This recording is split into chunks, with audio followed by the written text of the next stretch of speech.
everything in life that's meaningful is something that you've worked towards regardless of external circumstances. Oh, yeah. And everything else is just expedient. Mm-hmm. Like, really, like, honestly, like, think about anything that, like, you hold dear in your life. You've worked to make that happen. Yeah. You know what I'm saying? Yeah. And, like, everything else you've done, like, buy shitty food, watch TV, it's all just expedient, right? Yeah, dude. But, like, anything that's, like, truly meaningful, it comes with work and maintenance. Yeah. And I think, like, when most people hear that, they're going to be like, yeah, that of course, that makes sense. That's why we should really work towards anything and build habits around anything. Yeah. And I got to have my trademarked plug, dude. Capitalism, man, it's built around convenience. It's built around kind of taking that away from people in a lot of ways. And what's unfortunate is, like, people don't understand that, like, capitalism is an easy go-to when you're, like, thinking about, like, being a victim. But, like, that's to true. me, That's I think that, like, think about how blessed we are to exist in a state that has capitalism.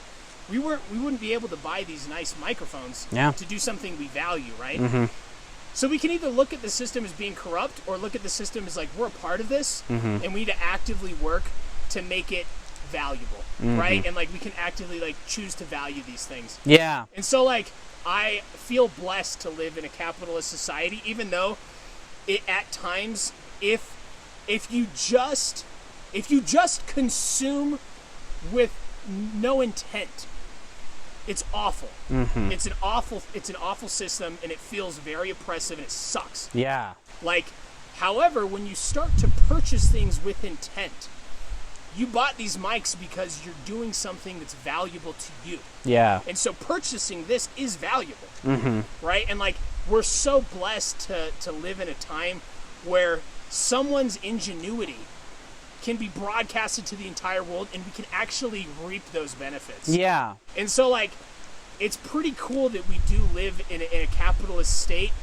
if you're purchasing things in that capitalist state with intent. Yeah. Because I have a lot of stuff now, but the stuff that I buy now, I'm buying it with the intent to add value to my life. Yeah. Whereas before, I was just purchasing items to amass a library, to amass a collection of, like, this is my shit, and this is my shit, and this is what makes me valuable. Yeah. Because I own this shit. Yeah. Whereas now, my value comes from using the things to add value to my life. Yeah. Like when I'm operating instead of identifying with it.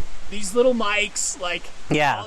all this, it's and honestly, if all this shit went away, it wouldn't matter. Yeah. It doesn't matter because there's still things to actively choose to value, no matter what situation you find yourself in.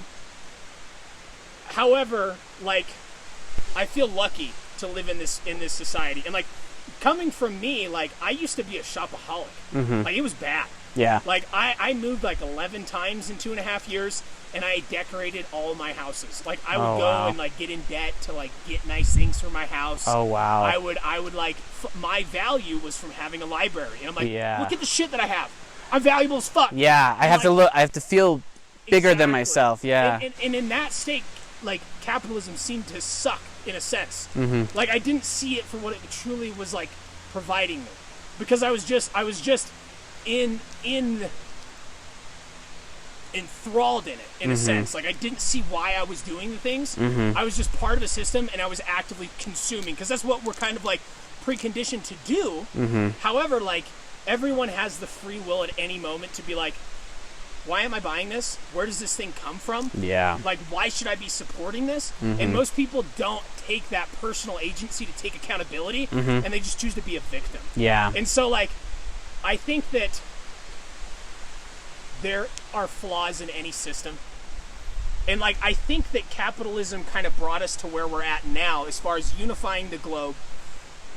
Because 150 years ago, people wouldn't go travel to new faraway lands if they didn't have something of value to gain from that. And that something of value, when you live in a capitalist society, is making money, right? And so like, this forced people to travel into the unknown. However, I think that with the technologies available at the time, that was the most valuable thing to do. Yeah. Was that. But now we have the internet. Now we have blockchain technology. Now we have automation with like robots and shit. So like the technology to get us to engage in unknown territory might not be money. It should be resources. Yeah. Honestly, because like to get us to the moon, to get us to Mars, we don't need money. Like money's just a fictitious concept, just like everything else. But like what we really do need is resources. Yeah. And so like if we allow ourselves to just use up all of the oil to actually get us off planet, just so that we can like meet someone's like dividends or like return on their investment. Return on investment.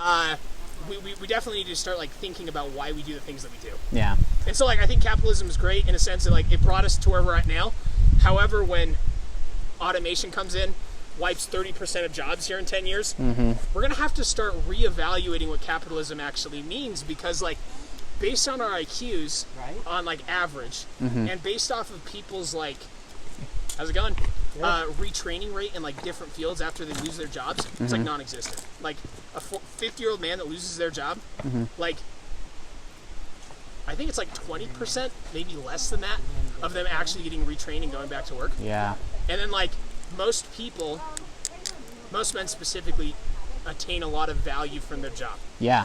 Because it makes them feel like not a piece of shit. When you have a shame complex, if you're not doing anything, and if you don't know how to check your emotions, like that's debilitating, right? Like I'm not doing a job, like I don't have a purpose in life. And then like you kill yourself. And like if you look at people that lose their jobs, like men specifically, they fucking kill themselves. Yeah, bro. a lot of them. And like we don't know how to retrain people. And so like to think that like people are just gonna find jobs when 30% of all jobs are lost completely.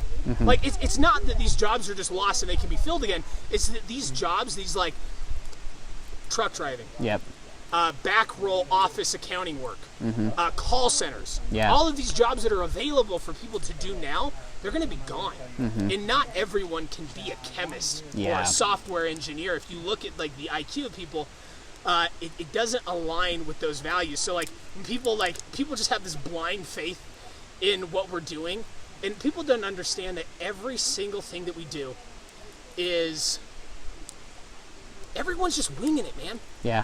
Every single human is winging it. Like we were talking about earlier, the only difference between Adele singing something and me singing something, she's done it more. Yeah. And she's just winging it. Yeah. Like government, we're winging it. Like every single human is just winging it. Like, all the time. Like people don't understand that. Like we don't have any tried and true systems. We like assemble a culture based off history in the past to be like, what's the best way to describe our narrative of what we're doing currently? Yeah. And that's the model we're prescribed. And people think that like, oh, this has always existed. It's like, no, bro. Like, you don't understand that this is very recent in history. And like, we're all just improvising. And so for you to have this blind faith to think that we're going to have jobs in 10 years, you might be kidding yourself, bro. Yeah. You might be kidding yourself. Oh, yeah. Obviously, you don't have enough data and information to know that for sure. To know that because you interact with the world that you understand, right? And like, but everyone's winging it. And when you realize that, like, and this is the problem when you like when we're raised in schools, where our education system is just teaching us to have a blind faith in authority. Yeah. Because that blind faith in authority is just winging it. Yeah. And so like, 100%. And so like you're so afraid to do things yourself because then you have to wing it, right? And so like you need to trust someone else is doing it. But you don't understand that authority that you're trusting is doing the same fucking thing that you would be doing if you chose to take action and do something yourself. Yeah, and the bottom line is that they had to wing it at some point. Let's go over this way. Yeah. They had to wing it at some point in order to find something that worked for them, and then they just decided this is what works for everyone, and we're going to perpetuate that and propagate that all the time. Yeah. So there's a couple things that you went over in there. Like, I agree that capitalism can have value for what it is and what it does for us, especially like how you pointed out, the fact that I was able to buy these microphones and these shoes and like, you know, even the shirt that I'm wearing. The bottom, like, I couldn't have sourced that on my own. I couldn't have sourced that without capitalism. But what I'm starting to constantly and consistently see and understand is that while, yes, having these things and these objects are valuable, what's more valuable to me is the deficit that it is creating in our society at an alarming rate. Like, because yeah, it's great that Amazon was able to get me these microphones in a couple days, and they're super cheap, affordable for me, and you know, they do the job. They're great, and I'm loving them. But it's kind of like what you said, where people aren't being conscious of what they're purchasing, where it's coming from, and in a lot of ways, it's almost too much to do that, right? Yeah. And so, like, I have no idea where these were manufactured, and in a way, like, it could, maybe it's getting nitpicky, or it's just like, you know, sort of negative biasing when I start to look at like, oh, well, maybe this was actually manufactured in a warehouse that outsourced jobs to another country to exploit them for cheap labor and then lost labor here in America. Or, oh, it's, you know, this was pulled and shipped out by an Amazon warehouse employee who was unable to win this union battle against the biggest monolith company in the history of the world. Yeah. And it's like, when I'm thinking about all of that injustice, and I'm thinking about all of that exploitation and pain that's actually occurring just for me to get these microphones, yeah, it's hard, because I want to value this microphone for what it is, and I have to include those factors in it. Yeah, you know, you're absolutely correct. There's a deficit that's Yeah. mounting against human lives and human well-being just to source these things in a way that's convenient and cheap. And I'm lucky, I'm super lucky to be on the receiving end where it is affordable, that I have a job that I can actually buy that without worrying about it, that I don't have to be working right now to sustain myself. Like, Right, I can come out on a walk right now, you know? Correct. And it's, so I have to be grateful for what I have, but I also have to be aware of what it's coming from and what it's costing other people. And I'm so convinced that there are systems that we as communities, as, you know, just loving and kind people can create in order to source the things that we need in a way that's ethical and ecologically responsible. And so that's kind of where I'm really trying to bash on capitalism as much as possible, because it's often something that people are not aware is a thing that's affecting them. I think that you're absolutely correct, and I think that where the true issue lies is like what happens at every point in time. Any point in time, it's about being mindful, right? One true story. Like, it's not capitalism that's the problem. It's unmindful practices of business. You're right. Like, because if say we got these mics from a place where everyone working there like had all of their basic necessities met, like where people like were creating technology because they actually enjoyed about learning about sound waves and shit, right? It's not just like some person being exploited so that someone else can receive more money on the back end, right? And so like what it really is, because like say we were to wipe capitalism, right? It would just be a group of people getting together and providing services just like businesses do. However, like the issue lies in unmindful practice. And so what we can do is be like, capitalism, we can't ignore that people are using unmindful practices and we get shit that's we need to understand that like anything that's meaningful, you have to work towards it. Everything else is expedient. And so if we're getting expedient shit, there's probably a lot of negative effects coming from that, right?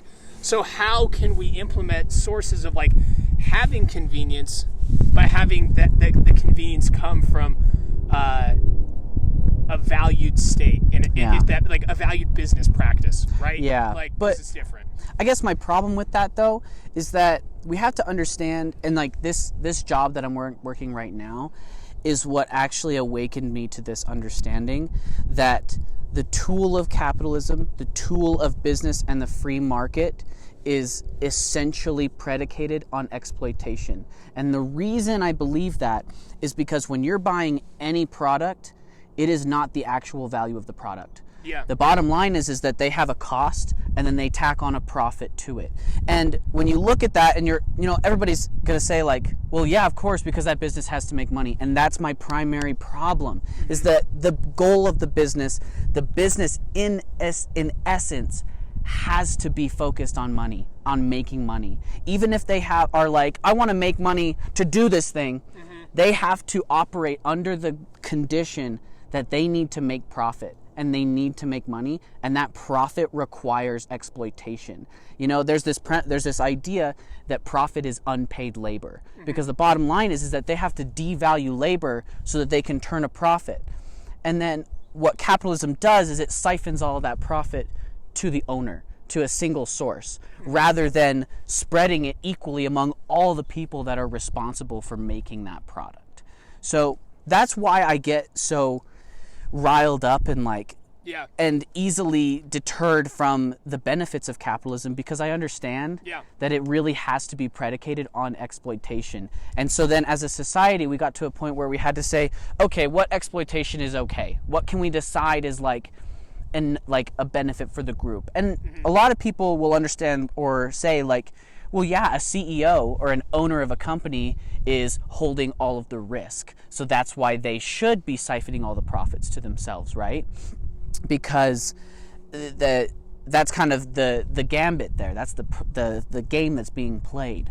But my problem is that while that makes sense in essence, and maybe on a small scale it's actually valuable and efficient, it has mutated. It has become something that I think is actually quite disgusting, where people have completely changed the way that the game is played so that they really can't lose. You know, we hear about these businesses that are too big to fail, right? Yeah. And that's where I really think that this tool is no longer useful to the swaths of human lives that are being exploited by it. In fact, when we look at Southern Hemisphere countries, like South America, a lot of Africa, and the Southern Middle East, those countries are being ravaged by capitalism because their land is being exploited for profits that are being siphoned up to the north, because it's bringing all of these products up to us to endlessly consume. And from what I hear from some podcasts that I've been listening to, we're inevitably going to see an uprising because these countries just can't take all that. Or we'll see a complete economic collapse and meltdown because all of that sourcing, all of that land is going to be completely destroyed, and all those human lives are going to be destroyed. I agree with you 100%, man. I think that the trajectory of... I agree with you in the sense that there are obviously unmindful practices in business today. Yeah. 100%. But so when you're providing a service to someone, at what point does that service become when do you start exploiting people? When does so say we got rid of capitalism altogether. So no more capitalism. We're at square one. Yeah. We have a service to provide.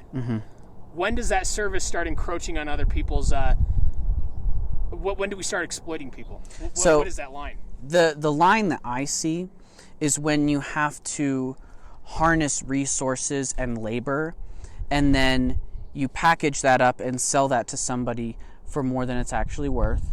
So you're sort of exploiting the consumer, but at the same time, the consumer kind of actually knows this. They're sort of oh yeah, I know that you're actually trying to turn a profit, but this is actually valuable to me, so I'm going to agree that this is the same value. But then what happens is the way that becomes siphoned in a system that maybe the CEO or whoever's getting paid the most, they're not taking all the profits, right? They have to funnel it back into the system, but usually they're making the most money. Yeah. So where I see the exploitation occurring is being completely dependent and reliant upon your workforce and keeping profits from them, and keeping livable wages from them, and keeping accessible healthcare and all sorts of things that we just need as basic human beings, especially mental health care. So if the problem with that system of capitalism is just having to justify that we must make profit and it must be funneled to the top to make a decision that they assume all the risk for and therefore also assume all of the reward for. Whereas it should be equitable. That's what I really believe. And that's kind of where communism had had some value to me, where it understood that the workers are what's necessary to garner all that profit in the first place, so it has to be shared with them too, and therefore they have to be shared with to make all the decisions. And I think when we understand human beings' capacity and capability for cooperation, this doesn't sound like such an impossible feat. Like, we really can, in groups of like 100 to 150 people, we can cooperate and coordinate in a way that's beneficial for the entire group. And like, we're capable of saying like, oh yeah, Nathan's really good at making like big decisions and understanding what's best for our entire group, but he sucks at making this widget, you know? So I'm going to assume this responsibility, he's going to assume this responsibility, and we're going to have a shared understanding that this whole process is really to help everybody. And so that's where I think we can start by saying, let's just make these entire corporations more equitable from the ground up, so that it's no longer saying, I guess what I'm trying to get at is like Elon Musk and Jeff Bezos and Bill Gates, they have to see a lot of their employees, especially the very bare minimum paid ones, as a cost. They have to see them as a hindrance to the company. And when they completely wipe out an entire factory in a way that will generate more profit for them and for their shareholders, that is the kind of exploitation that I'm talking about. And if all of the workers that are responsible for garnering all of that profit just decided, hey, you know what? I'm locally here. I'm working this warehouse. I'm going to own this. This is mine now. And take that from those people who are just dictators and tyrants over these people's lives, then all of a sudden those people lose power, and they have to work with the people that they are reliant upon for generating that profit. And that's what a union is. And that's what Amazon worked so hard to break up this past couple months or so. Because Georgia, a warehouse in Georgia, I believe, was trying to unionize so that they could negotiate for fairer wages, for health care, for breaks, you know, basic human necessities, because they realized that they are responsible for generating all the profit in that area. But Amazon led an insane propaganda campaign that told them, you having a union will hurt you and will hurt everyone you know, and it's just not going to benefit everybody, so do not unionize. We have your best interests at heart. But they can't. Like, they really can't have a $15 an hour person's best interests at heart. Because if they did, then when they have some insane cancer payments that they have to make that came out of nowhere and is nobody's fault, if they had that person's best interests at heart, they'd pay for it with their billions of dollars, with their trillions of dollars. But they won't do that because it's not financially viable, because it won't turn a profit, it won't have a return on investment. And so that's like my main rant and what I will always be so increasingly disappointed with in this system is that it actually is incapable at this level of valuing human life. I agree with you in the sense of, I think that it's wrong to exploit other human beings, and you're just someone that really cares about people. Mm-hmm. And like, people should care about people, because like, that's why we're here. Yeah. We're here to like care about one another. We're here to love like being alive. Yeah. And so like, when you're put in these systems where like where you're at the bottom of the hierarchy, it's hard to climb, bro. It's hard to climb. But what's crazy is like, I think I don't know the personal mindset of Bezos, because I haven't like looked into him. Mm-hmm. But I have looked into Elon Musk a bit, and if you actually look at Elon Musk, like what's said in the narrative, what's like told in the media is like, oh, this dude's just like rich as shit. Like he's obviously like top dog. He's extremely competent human. If you actually listen to Elon Musk, he's just a fucking extreme savant autist that doesn't give a fuck about business. He could give a fuck about like turning a profit. Business sort of uses him in a lot of ways, dude, like, from what I've heard. He's a business magnet. Yeah. Like people that like that rely heavily upon systems of like exploiting other people, and like they're only in it for like getting to the bottom line.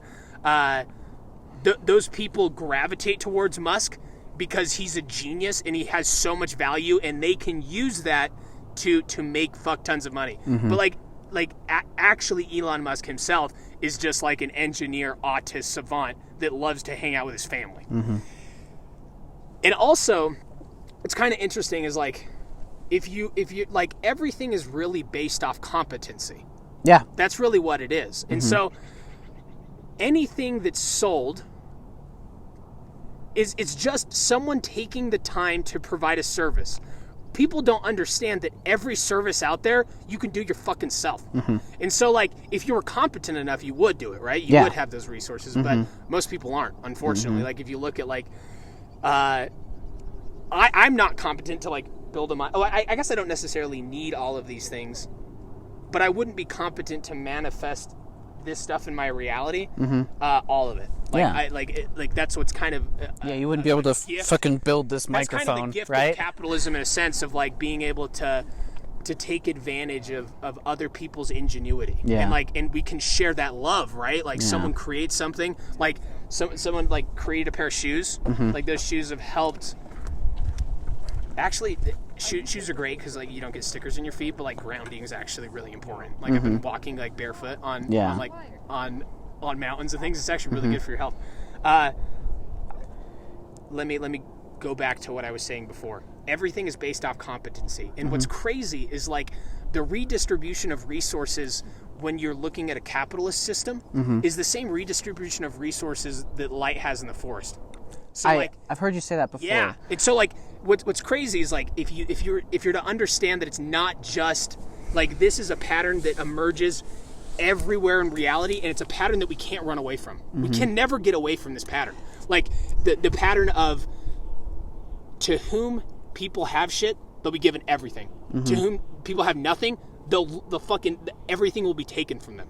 And so like in classical music, there's like hundreds of thousands of composers of classical music, but we listen to a handful of people. And out of those handful of people, out of all of their music they composed, we only listen to a handful of those songs. And it's because competency is what rises to the top. And so like, I have to interrupt here though. Okay. So I understand that, and I think we don't have to do away with the trading of services and competencies, but my problem is utilizing a system that's predicated on exploitation and profit in order to do so, because what's happening is that natural distribution that you're talking about isn't actually a natural distribution of the competencies with which we are purchasing. You know, it's not like when I'm buying something from Amazon or when I'm using Facebook, it's not because they are the most competent provider of those services. It's that they're the most competent channel of those services. So they are channeling all those products because they understand the system of capitalism and they are competent in that only.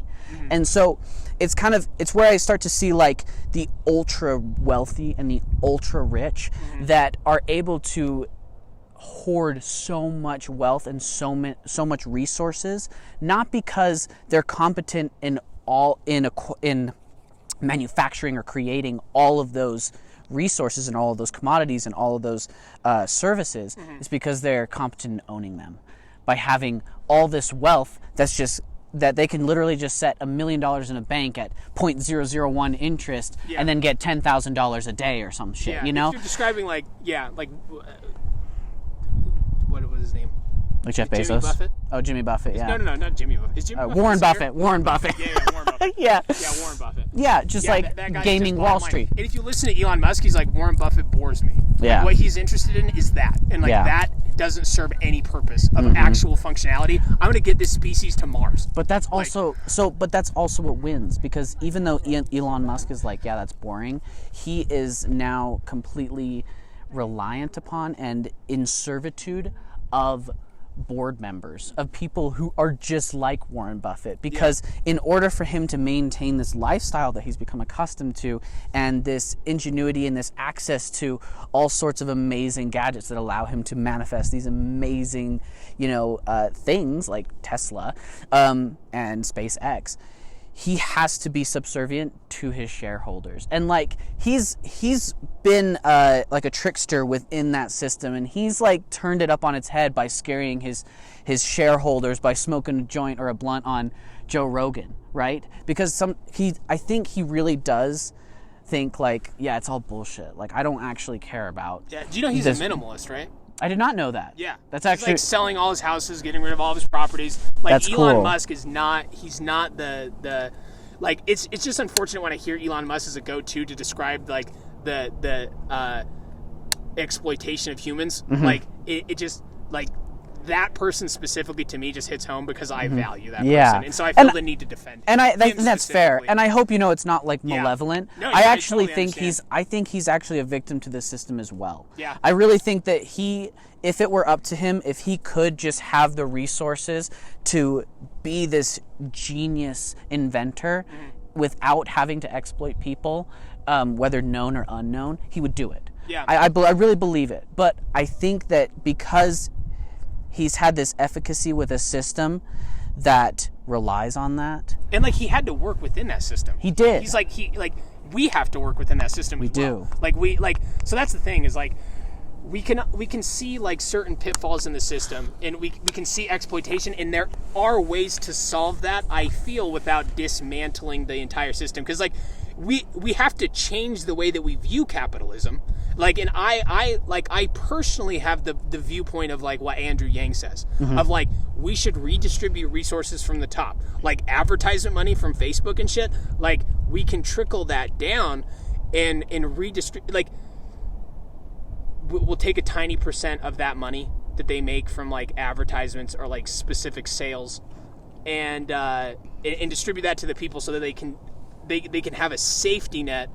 1 in 10 years when all jobs are lost, we'll have something rather than nothing. Because right now, we're going to have nothing. Yeah. And like what's crazy to me is like when Andrew Yang was running for presidency, every single person was like $1,000 a fucking month. You're an idiot. Where's that money going to come from? He had a plan, first of all. Was it taxing the wealthy? And then like it wasn't just it's not just taxing the wealthy. No, like it was like your company makes it. It wasn't like I'm going to go after Bezos and Elon Musk and tax them, because that's ridiculous.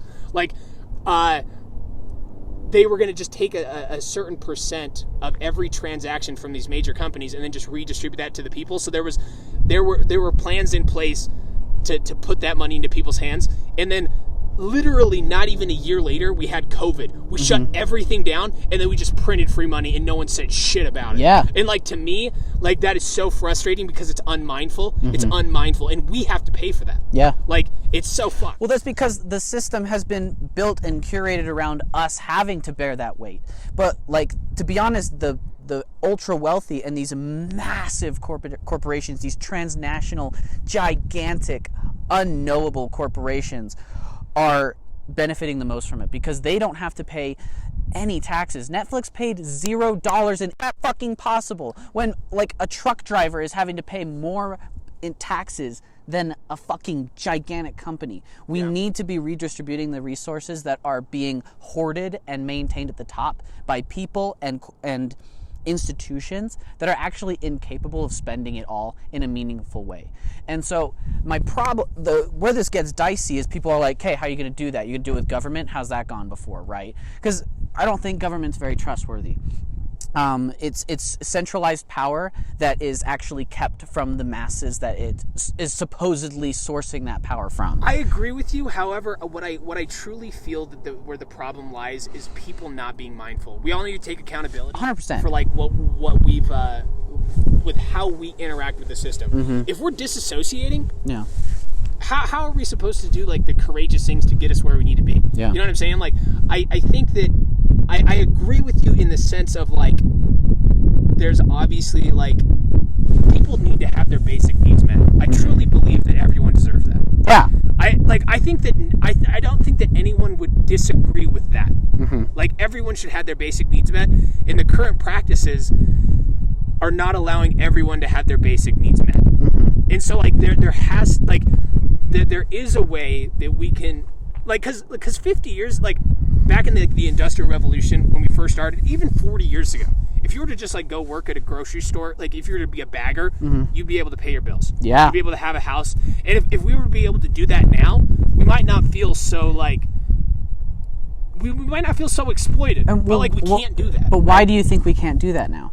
Well, I think what it is because inflation. And But this is the thing though, is like I'm commenting on these things and like this stuff is like so over my head complex. I think that's and okay. Like it's crazy. Yeah. It's so crazy. It's okay. Yeah. Because the thing is like this topic I've been manic about for a year now. Okay. And it's like, so I overanalyze it. Yeah. And because like, yeah, it's true. Like our parents were able to work a minimum wage job and go to school and pay for a house. Yeah. And buy a car. Yeah. We can't do that. Do that. We're crippled with debt. And Yeah. that's because we're operating within a system that is predicated on treating us as a cost. By treating its lowest paid workers as a cost that needs to be exploited. So where does that originate in a system that is providing services? Like when does that become a thing? So, well, you have to think about how that system operates essentially. And that's what I was talking about that I found out within my job. I cannot sell a product at its cost because it hurts the business. Yeah. So I have to sell it at a profit margin. And the thing that, and like, if we really were just prioritizing the trading of goods and services, we could do it in a way that it's equitable for each organization that's making these transactions. But what we have to prioritize for the business is generating profit. That's what every business is built upon. If they're not making a high enough profit margin, the business will die. I agree with that. So in a sense of like, why would you just provide services to people? Like what would give people like agency to like be like sell stuff at cost? Like what would be the incentive in a system where everyone is like being treated equally and we're sharing things at cost? Like what would that look like, I guess? So I mean it's hard to say. That's why I really believe that it's like it's up to us to imagine new systems and try to build these connections. But like if I was just spitballing here, it would have to be equitable trading of things we find valuable. It has to actually be taking money out of the equation, because by saying like this is the sticker price, this is what needs to be made in order for my business to survive, that's where we run into issues. But if we can find a way of saying, hey, we all need to gather, we need to manufacture and resource these specific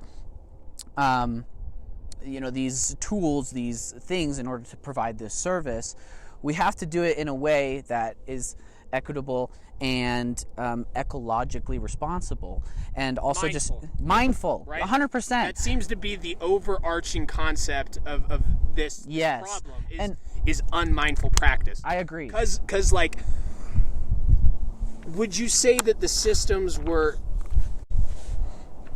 ethical when you could be a bagger and meet all your bills? I'd say it was more equitable than it is now, because it was still, but the problem is that the tool that's being used, capitalism, has to be predicated on extracting profit. So there are companies out there where the CEO is actually paying himself or herself the lowest wage that they pay their employees, which incentivizes them personally to pay them all a fair wage. So that's maybe a possible solution, is making that equitability, or at least under being open and understanding who gets paid what and why. Would we be doing people a disservice if everyone was treated the same? I think because like people need to understand that like what they get out of life is what they put into it. I agree. Right? And so like I think that like to actually find meaning in life is to do things that are difficult, right? And so like a lot of people expect things, but they don't necessarily like people don't like the thought of that life is work. Yeah. Like there's no running away from that. Yeah. And like, so how would we in a system where everyone is treated equally in a sense, how would we like? Well, for one thing, what if we were existing within a system that wasn't prioritizing the exchange of goods and services? What if we saw that as sort of like a chore, like work, something that we need to do in order to survive? Because what capitalism all is right now is an organization of resources. We're finding out a way, how do we distribute resources within this society? And then what free market capitalism is predicated on is everybody should just try to look out for themselves. And we're going to do it by and the way that everyone's going to try and look out for themselves is by trying to make money and participating within an economy. And so individual responsibility or individual mindfulness is necessary. I think what Russell Brand often talks about, and what I very much believe in, is that everybody has to have an individual awakening. They have to have a personal awakening that life is hard, and that they have to work for the things that matter to them, and that other people matter, you know? And once everybody can have that individual awakening, then we can actually start to build new systems that are predicated on new things, that are actually like, hey, what if we had a system that was actually built where the sole primary purpose was to make sure that everybody had food, water, and healthcare? What would, and education? What would that change? This is one thing that like I find very frustrating, the whole healthcare bullshit. Mm-hmm. All the problems with our health now is because we feed ourselves trash. I agree.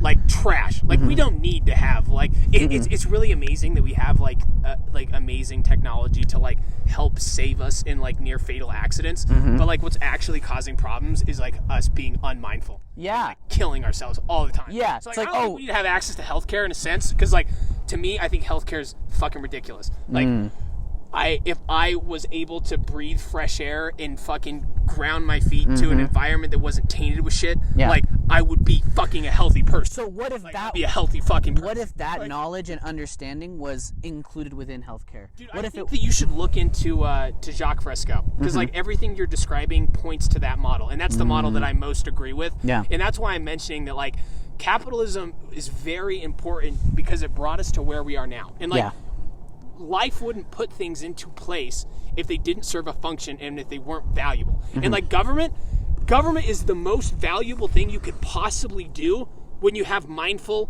citizens. Yeah. 100%. We live in a world where we're disassociating constantly, and then we bitch about why things are fucked up. Yeah, it's 100%. We don't take the personal agency to do hard things. Yeah. We don't take the personal agency to go have conversations with people in our immediate environment and be like, yo, like, it's fucked up that people are still getting criminalized, like, to get locked up for weed or something. Yeah, right? Like, 100%. Like, and it's our fault. Like, we need to understand that it's our fucking fault that the system is fucked. Yeah. It's our fault. Yeah. Like, no one else's. Like...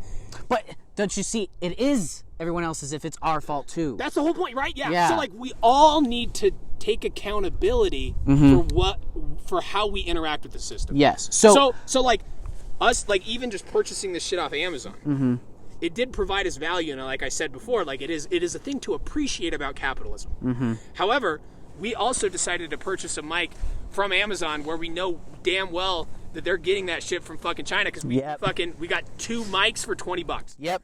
Yeah. So what we could do is be like, okay, so what company out there makes mics that treat their employees well?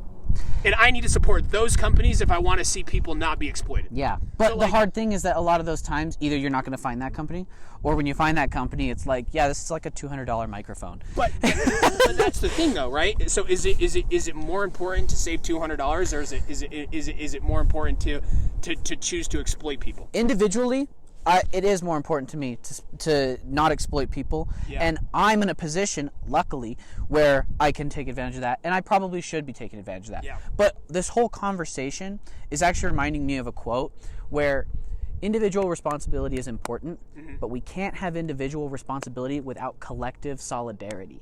We have to have a collective mindset and a collective vision that says we're not going to allow companies to exploit people and offer this dirt cheap product that a lot of people, if they want it, have to buy, right?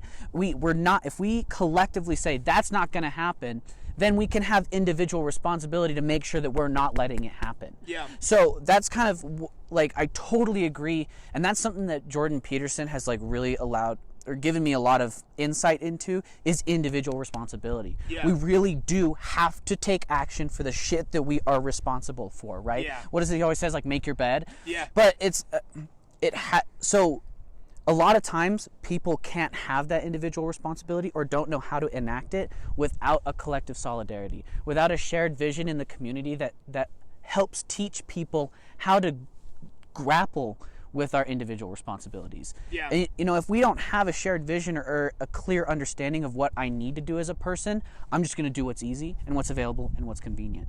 So I 100% agree. It is our fault that Yeah. there are governments that are taking advantage of us, and that there are corporations that are exploiting people to give us really cheap products.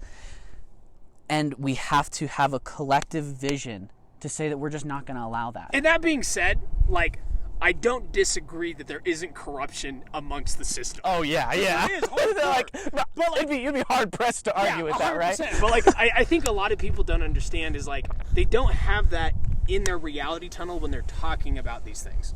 100%. You know what I'm saying? And so like you do, like more than most. And like I know this because I've hung out with you for a little bit. Yeah. But like a lot of people that have like opinions about these things, they don't. Yeah. Those people don't make their bed. Yeah. So it's like I understand where you're coming from because you're coming from a place of love. Because all you're doing is you're wanting to like not see people be exploited or be like maliciously hurt for like no reason other than like you're just trying to care about people. So like bottom line, we can all agree like, yo, bro, like caring about people is probably number one priority. Like, yes. Obviously, right? Yes. However, like, that being said, what do you do to maintain that? Like how what responsibility do you bear that makes you valuable to be heard? And what solutions are you actually presenting to the table? Because we could say dismantle it all, fuck it all, like let's tear it down, and it's like, okay, great. Now what? Yeah. Now what? So what the fuck are you gonna do? I actually love that you asked this because that's like that's such a valid question, and that's what most people ask me when I sit and bitch about capitalism for an hour, because they're like, "What are you gonna do about it, Nathan?" And it was so daunting, and it was absolutely poison for a little bit. It got to the point where it's like, I can't do anything. I should just kill myself. Like 100%. That's where I went to, because everybody was telling me, Nathan, you can't do it. You can't dismantle the system. So why complain about it? Just, put your head down and shut the fuck up. And so that's also not taking any responsibility for the problems. So I had to find a way to mitigate that. Yeah. I had to find a way to say, yeah, I can't destroy capitalism overnight. I can't. But what I can do is have meaningful conversations with my friends where all they know at the end of the day is that I care about them, I value them, and I just want a system that does as well. So what we can do is we can work with what we have.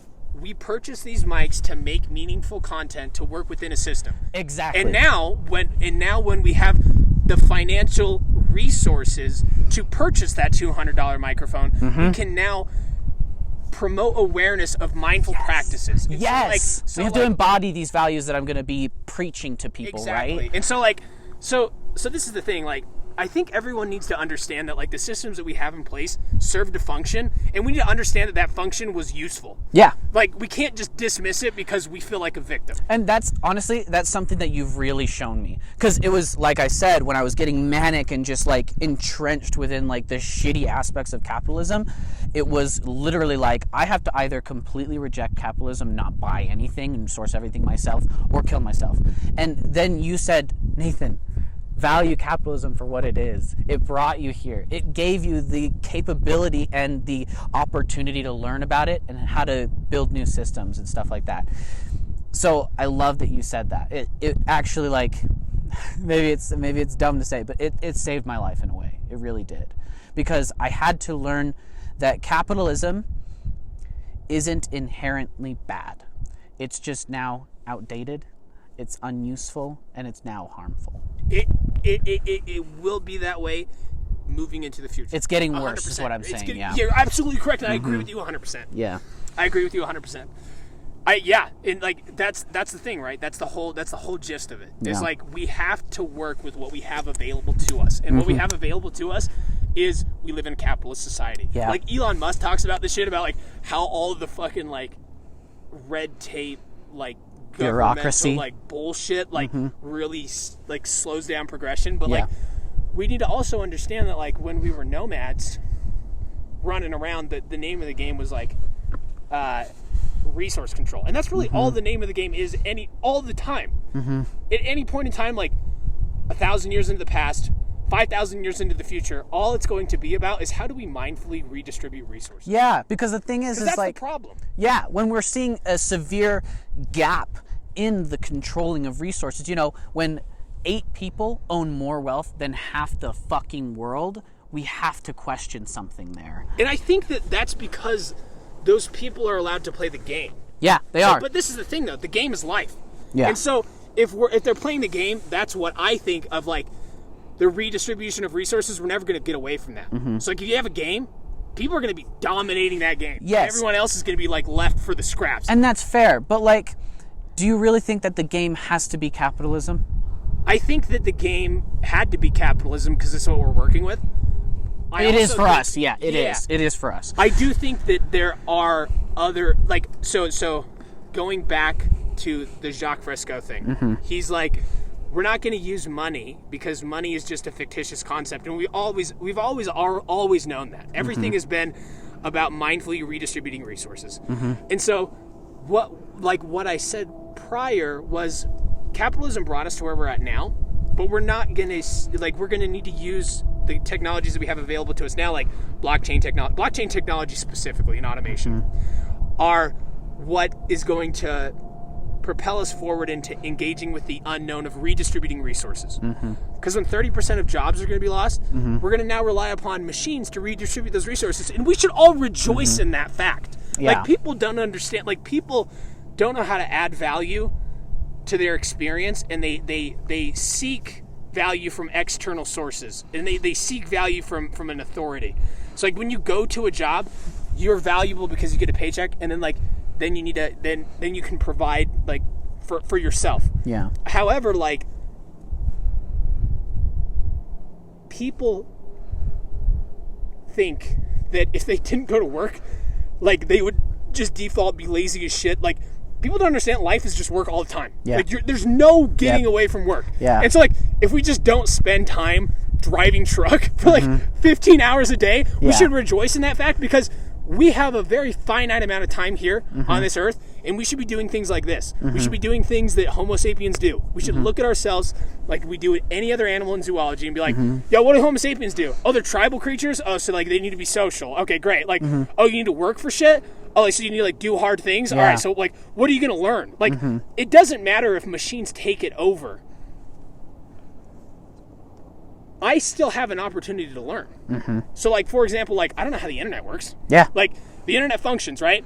I use it, but I don't know how it works. Yeah, same. Just same with even radio technology. Radio technology, like, so say we're here in nature. Everything else, like, goes back to being nature. What the fuck are we gonna? How are you gonna make a radio? No idea. I don't know, Dude. I don't know. Let's face it. Most of the technologies I utilize and interface with, I have no idea how they operate. Yeah, how they work. And so people are like, people think that, like, I agree that it's a myth that if people are given leisure time and eventually maybe don't have to work to attain money, I think it's a myth that they're just going to be lazy all the time. At least in the sense that I agree with you that there is this deep ambition and capacity to just want to learn and experience and interface with life. Yeah, and so, like, this is a conversation that I've had with some of my family, my dad specifically, because he didn't understand in the beginning of, like, if you don't work, like, you go to work and that's what, like, gives you meaning. And he's also just been working since he's been 14 years old. Yeah. Like, he's had to work. Yeah. And so, like, that's the name of the game. And, like, people that are in that game, that's what they think, because that's what they're, like, given. And, like, they do derive meaning from work because it's the only thing that they know that they can do. It's what's to accessible. provide a safe environment for them. And everyone's just trying to be safe. Yeah. That's it. And they're working and they're making decisions based off what they see in their immediate environment. And, like, they get value from work because when they work, they feel safe. Yeah. But, like, people don't understand is, like, if all jobs were gone, we'd still have so much work to do. And, like, because, like, life is just constant maintenance, man. Yeah. And so, like, it would be great if we didn't have to rely upon a human driver to drive food to a grocery store. If we could rely upon automated systems to be like, yo, there's this much land. If we use mindful practices, we can create regenerative food over the long term for this amount of people. Yeah. And, like, we could use robots to do all that shit and like, give food to people. Because, like, that's basic need. Like, we could do that. Here's the problem is that it sounds like what that is eventually going to lead to and require is, okay, yeah, we can get, we can have robots collect resources and distribute resources at little to no cost. But because it's utilizing a system that requires profit, they can't just give it away for free. So that means that there has to be people that blockchain. So blockchain, smart contracts. No humans involved. Just smart contracts. Okay. That's it. Like that's why I think that those technologies will propel us forward. Hold on. Yeah, explain blockchain technology for me. Okay, so blockchain technology. What blockchain technology is it's a decentralized network. So decentralized, no central authority for anything. It's not just currency. That's what makes it's currently being used for currency. Correct. But what the blockchain actually is a folder system. Kind of like a folder on your computer. A database. And it's a public folder that anyone can put information in. Like anything. Pictures, videos, money, rocks, fucking chickens. You can literally put anything on the blockchain, because all it is a smart contract or an agreement of a redistribution of resources. That's what it is. Okay. So like everything, like anyone can put anything in this folder, and then after 10 minutes that folder locks. So you can no longer touch that folder. In a sense of like, if you were to tamper with the data, everyone would know. Yeah. Because when that folder is locked, then that folder now has like this specific code, like the SHA-256 code, which is like this crazy encryption algorithm. It's like, this is genuine. And so like, and even if you could break into it, it's still verifying with all these other decentralized databases to make sure, oh, this is incorrect data, this is corrupted data. Yes. Wipe it. 100%. And so, a folder system, 10 minutes, publicly locks, and then it's chained to the next folder. And then a new folder opens up. That's why it's called the block or a folder chain. Yeah. Blockchain. And so, if you were to put a picture, so say the blockchain was made 10 years ago, you were to put a picture 9 years ago. Yeah. If I today were to go and try to change one pixel in your photo, it would change the complete code for all of it. One pixel. One pixel in a folder 10 years ago that's been chained with fuck tons of other data until this point in time. And if I were to try to change one pixel, everyone would know that data is no longer valid. So how is all this data stored though? Is it on a cloud server? It's redistributed on many different devices, like a cloud server. So if one thing fails, then like you have those backups like everywhere. It's decentralized. So it's not centralized. So it's not like a server base you just like go fuck with. Like no, like it's not. Like it's crazy. So I think like that concept is super important and super awesome, and I'm excited about it. Have you heard about the Internet of Things? No. Okay, so this is okay. So blockchain, that's the basic function of the blockchain, but the Internet of Things is where this is actually going to be a thing that we can use. So like the Internet of Things is taking humans out of interacting with technology. Humans being the central authority, right?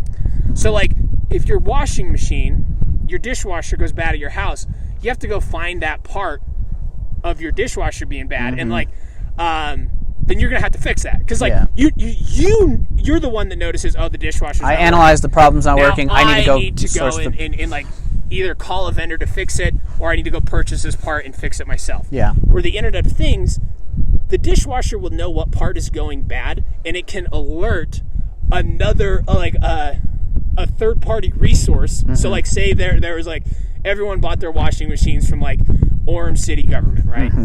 And like everyone's washing machines from Orem City government, and when that machine goes, like when that part goes bad, if it's still under warranty, it'll send out an automatic request to get that part from the vendor, and then it can be automatically fixed without you ever having to interact with it. Yeah. So you could like get food, like so if you had like a fridge and you buy milk and you're out of milk, like you just automatically get filled more milk, and you wouldn't have to think about that kind of shit. And so and I guess in that ideal situation, it would be like also like maybe a robot or automaton that is providing that service or something like that, 100%. Right? And so if we relied on the redistribution of resources just based off the Internet of Things and smart contracts, and being like, this is the populace that we have, we need to take care of these people.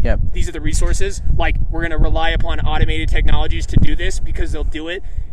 at no cost to them, because they don't need it. Like, they don't think about taking time out of their day to do it. They're not they're not like, they're on autopilot. It's not like a person's doing it, right? Because like, if a person's doing it, then they're like, I'm sacrificing my time, and my time is valuable, because it is. Like, our time is super valuable. And so, like, I think that would be the way that we could eliminate corruption from the redistribution of resources, because everything would just be based off math, and we can rely upon math because it's reliable as fuck.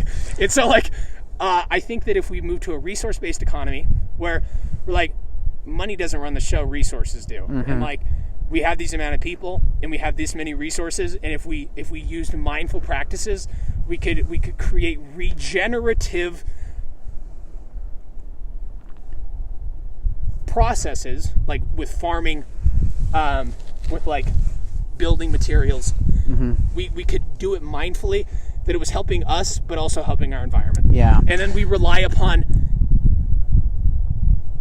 automated technologies and blockchain to redistribute those resources, so no one's in the midst of redistributing resources, because like, that's when people get power to their head, right? Like, that's when power corrupts. That's when shit gets corrupted. And so, like, I think if we eliminated humans from the equation of redistributing resources, we eliminate humans from the inclusion of redistributing resources, I think that it would be a very mindful thing to do, and I think it would free up all of our free time to just focus on maintaining health. Like, fuck, and exploring and learning. And I love that, and I think that technology could be absolutely amazing under one condition, that it's democratized. Because as soon as that is owned by any entity, especially underneath a template of capitalism, which means why would I even provide this service unless I'm going to get more out of it than I put into it? That's the baseline of this template, right?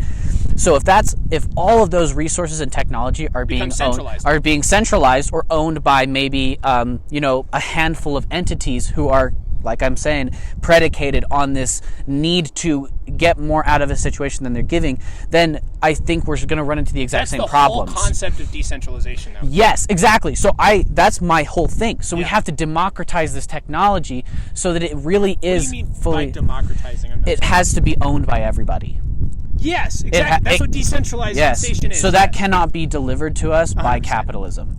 Because capitalism is predicated upon ownership. 100%. Private ownership. 100%. And so that's why I said capitalism brought us to where we're at now. It was useful. In the future, no. We're going to definitely rely upon like decentralized technologies and automation. So that right there, just taking that aspect and dispelling it, makes me so much more excited about blockchain technology and automation, because it really is.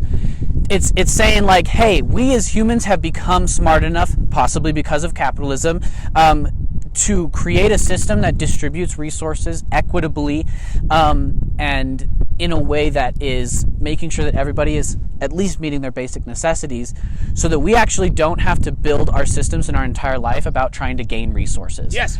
100%. And that is like, exactly. So I feel like a capitalist, or someone who wants to preserve the system as it is, would have to say, well, then what's going to motivate everybody if it's not a competition for resources? And you and I understand that's not the main motivation. That's just a necessity. That's something we have to do to survive. Exactly. But when that's taken away, we're going to be able to prioritize beautiful things in our life. We're able to prioritize mental health. We're able to prioritize communication and connection with human beings, and our own personal development, meaning, and well-being and growth. And what's beautiful is we're doing this right now. Yes, we fucking are, man. And I love it. And I'm so happy you're always willing to do this with me. Yeah, man, fucking anytime, dude. Like, being able to flesh out these ideas and talk about it is me doing something about it, you know? And this is what I've needed in my life to have meaning, because the bottom line is trying to just gain resources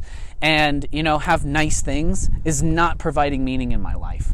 And I think when people really evaluate and have an individual awakening, they'll realize that it's not what's providing meaning in their life either. It's giving them access to what's really meaningful, our connections to other people and our connections to our own, ambitions and drives for meaning.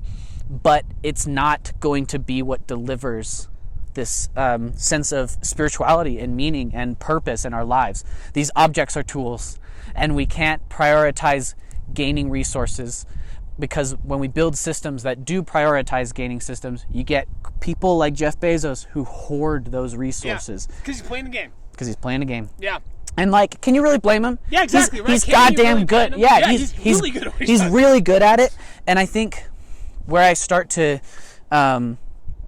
really have some serenity and peace within the system is knowing that if I could personally awaken everybody to the idea that this system is in some way harming everybody, and it's just on balance like harming more people more than it is harming other people, right? Yeah. Then we can all, I want to believe that if we all had an individual awakening and realizing that this material world and the materialistic things that we have within it aren't going to provide us purpose and meaning, but that the connections that we make and our own personal individual journey with this existence is what's going to provide that, then we can start to build systems that prioritize that instead. And I think it's so cool because that thought process and those ideas make it so that we don't have to be like, technology's bad, we cannot use technology because right now it's being utilized in a way that's garnering power and and exploiting and being tyrannical. Instead, we can look at it and say, now we know a way to utilize it that's going to benefit everybody. And do you know what's funny is like when we were talking about earlier about like you're weak, right? Like if you have a bad week, you can be a victim about it or you can take accountability for it. Like shit's still wrong, but you're now being proactive in solving the solution. And so like that, it's the same thing with like noting capitalism, right? It's like capitalism it's like we can see negative attributes of it. Like I can't afford to live on my own and I work at a nice job. Like that sucks. That's a bad thing, right? However, like what can I do to take accountability for this like bad situation in a sense? And so like it's funny that we were talking about that at the very beginning and we like wrapped back in this thing because like it hit home to that. It's like it really did. Life sucks. Life is bad. It can be. Life can be bad.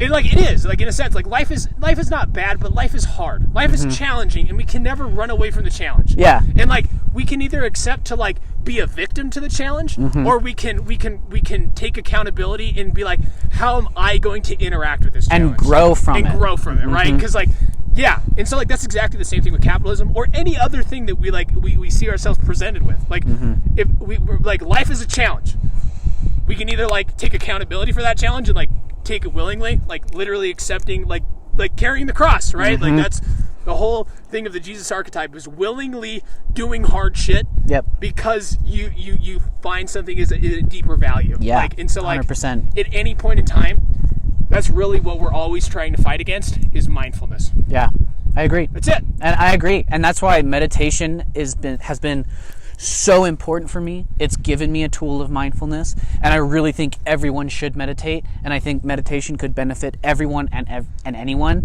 And I'm trying not to push it or like shove it down people's throats, because I know that can be obnoxious and like threatening in a way.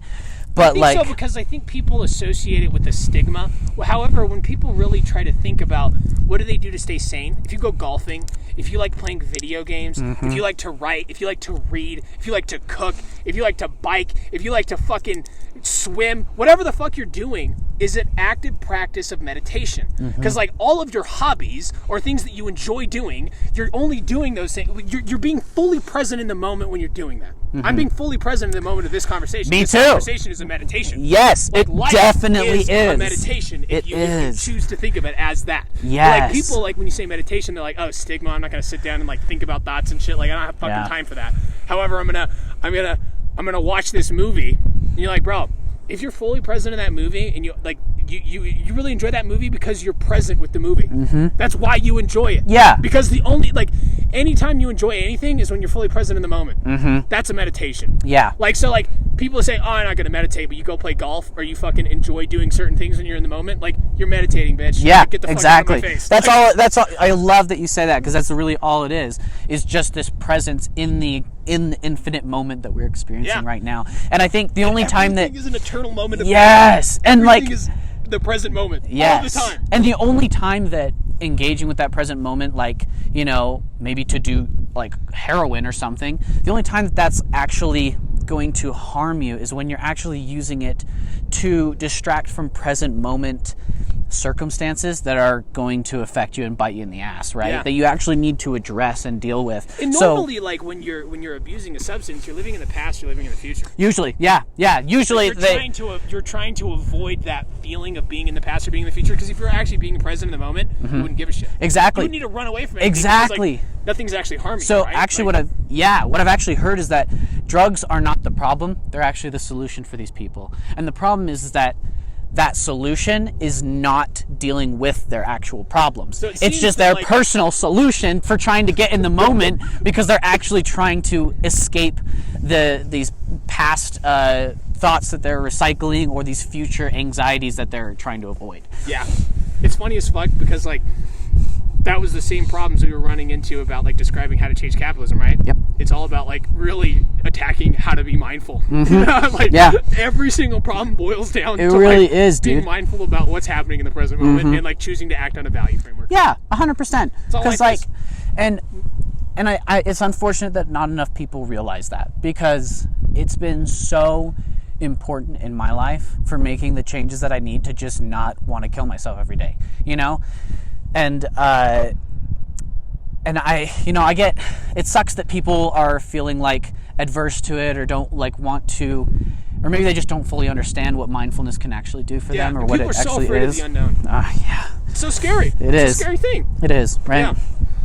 It's weird though, because like meditation doesn't have to be this big unknown, but I guess like if you're not being educated in the right way, it's pretty easy to just be like, oh, I suck at meditating, I'm not good at meditating, I just can't do this, I can't, blah, blah, blah, and just and that's exactly go back into thought patterns and stuff. Developing a relationship with the process, because anything you do, you get a new job, you get a new job, you fucking learn to drive a car, you always feel those things.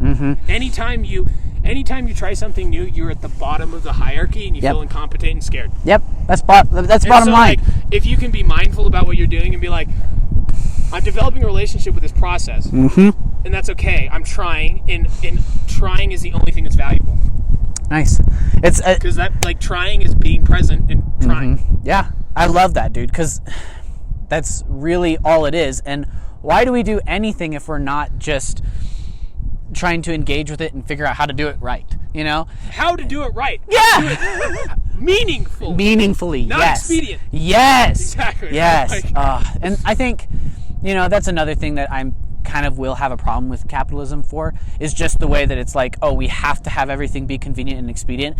But in a way, I see how having certain things be convenient and expedient, like getting a microphone in 2 days for $20, has allowed me to do this in a way that's not expedient, that's more meaningful and valuable to me.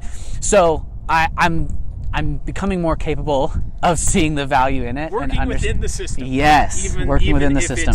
Even if it's not ideal. Yeah. Because, like, that's the thing, is, like, life is an ideal, unfortunately. Yeah. It is ideal in the sense of, like, life is an ideal because life is challenging. And, like, people think, like, ideal things are things that aren't challenging, but, like, are not hard. Like, it's ideal, it's with ease. Yeah. But people don't understand. You need to have contrast to experience ease, you bitch. Yeah. Like, in order to attain that ease, you have to go through all the shit to make it happen, exactly. right? Like when you're working out, and like when you're healthy, when you can like walk a mountain with ease, it's only because you put in hard work, and that, like, because you put in the hard work, now you can experience ease, right? Yeah, exactly. And so, like, there's duality to everything. Yeah. And, like, if there wasn't, we wouldn't be able to experience anything. Like, if I didn't have a shitty week last week, I wouldn't be having as good of a time as I am right now, like being up a higher, right? Like, and it's only because I had the contrast that I can't experience this. Yeah, so, like, dude. Taking everything for what it is, capitalism, good and bad aspects, like just existing in it and trying to value rather than devalue. Like, honestly, that's the only way to just not go crazy, right? Yeah. Because, like, or just be completely ignorant and just be operating in a bubble of, like, fear and anxiety, and even then, you're going crazy. Yeah. But in order to acknowledge the reality of situations and still find, like, serenity and peace within it, is exactly what you're talking about, is being able to understand the positive and negatives of everything and find that balance and harmony within it to build meaning. And I think that's fucking dope, dude. Fuck yeah, dude. I think that's a good place to end, man. Hell yeah. I think we should, Hell yeah, it's getting chilly. it is getting chilly. That's the whole show right here.